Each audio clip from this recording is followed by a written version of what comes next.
Ok. C'est pas significatif. Parce que...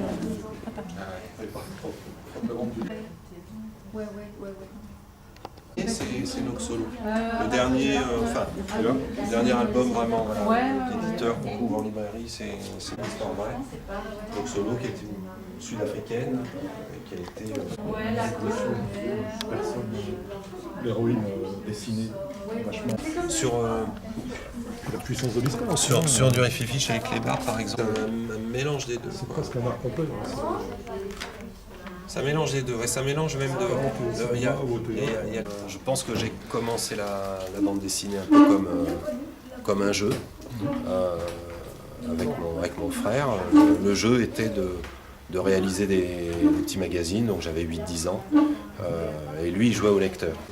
Ma grande inspiration, je pense, de base, c'est le magazine Spirou de l'époque, et aussi toute cette BD qui a disparu, qui était une bande dessinée très populaire, de petit format, des petits formats pas chers qu'on trouvait en librairie. Black le Rock, Voilà, c'est ça, Zambla, les jeunes vont ces même pas choses-là.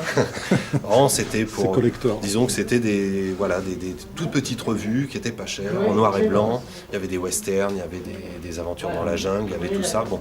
Et c'est vrai que ça aussi, quelque part, ça m'a bien inspiré. Et puis, arrivé à l'âge de 15-16 ans, la découverte d'une autre bande dessinée sur des magazines mythiques aujourd'hui, qui n'existent plus non plus, mais qui étaient Métal Hurlant à suivre, avec des auteurs, on en parlait tout à l'heure, comme Hugo Pratt par exemple, et son Corto Maltese, et puis plein d'autres auteurs où je me suis dit, ah tiens, la bande dessinée, c'est pas forcément que une histoire d'aventure avec un héros qui part à la course d'un trésor. On peut aussi raconter d'autres choses, des histoires d'amour, d'histoires sociales, des tas de choses comme ça. Donc, c'est savant mélange des deux, je pense, qui m'ont formé aujourd'hui. Effectivement, les pages sont plus grandes que sur les livres, donc ça permet de dessiner plus grand, permet déjà de ne pas s'abîmer les yeux, puis de mettre plus de détails, même s'il y a des auteurs qui dessinent, il y en a certains qui dessinent au format de parution. C'est ça, le storyboard, c'est une ébauche, c'est quelque chose qui se fait dans le domaine du cinéma.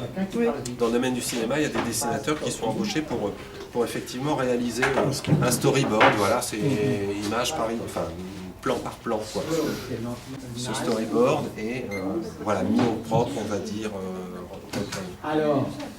Donc ça, c'est un projet, j'ai été jusqu'au bout, parce que j'y croyais, j'ai mis longtemps à le faire, parce que je travaillais en entreprise au moment où j'ai commencé, donc j'avais un petit peu de mal à aller jusqu'au bout, et j'ai été jusqu'au bout, je l'ai envoyé, donc ça c'est un projet qui est fini, qui n'aboutira pas, mais qui a été terminé. Contrairement à Kino, qui n'a jamais été terminé, personne n'a jamais vu cette page, en fait, quelque part. D'accord. Alors, Noxolo, c'est pas un livre de commande, mais en fait l'éditeur La Boîte à Bulles avec qui je travaille avait un partenariat avec Amnesty International qui défendait certains cas et qui voulait que ces cas soient défendus, notamment sur des bandes dessinées.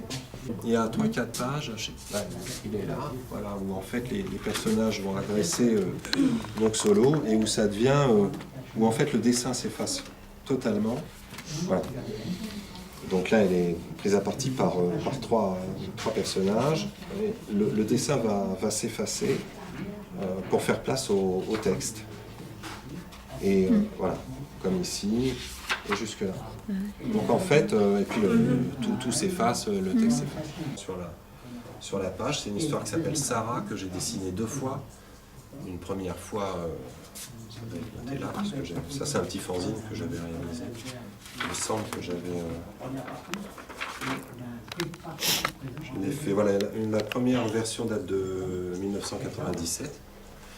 Et lorsque José Roosevelt, qui faisait un fanzine qui s'appelle Albrand, m'a dit, voilà, j'aimerais bien que tu me passes une BD et tout ça, j'ai dit, bah, celle-là me plairait bien de la passer, mais je vais la redessiner. Donc j'ai entièrement redessiné, c'est la même chose, mais elle est juste redessinée. Là, par exemple, j'aime les années 60, c'est plutôt vous le dessin et le scénario. Alors là, ça sur ces albums et sur ceux-là, bon, en fait, il y a 3 albums là qui ont été réunis dans un recueil. C'est de la bande dessinée de commande. D'accord. Donc là, par exemple, en drugstore, en fait, c'est Glénat. Les éditions Glénat m'ont appelé parce qu'ils avaient vu ce travail-là. Là, j'ai reçu un... Je fais quand même de la BD d'humour. Zapping Jungle a connu 3 3 volumes. Là, on est sur la BD pour enfants, mais en fait, il y a de tels jeux de mots que c'est les adultes qui les comprennent. Et là, c'est vraiment fait pour rigoler, quoi. Même Kinou, Cyprien Savonnette, on reste sur des bandes dessinées qui sont rigolotes. Donc en fait, j'ai envie de dire que si j'ai fait des bandes dessinées qui paraissent un petit peu dures, un petit peu tristes, c'est parce que souvent, j'ai trouvé des contrats pour celle-là, alors que j'ai pas trouvé de contrat pour ça. Alors moi, j'aurais rêvé, là je montrais la planche de Kinou, moi j'aurais rêvé de faire une BD comme ça, et avoir une série avec plusieurs albums d'aventures toutes bêtes, hein. C'est vrai que ça m'aurait bien plu, mais quand vous ne trouvez pas les contrats pour, alors que j'ai trouvé des contrats pour faire des livres effectivement un petit peu plus durs.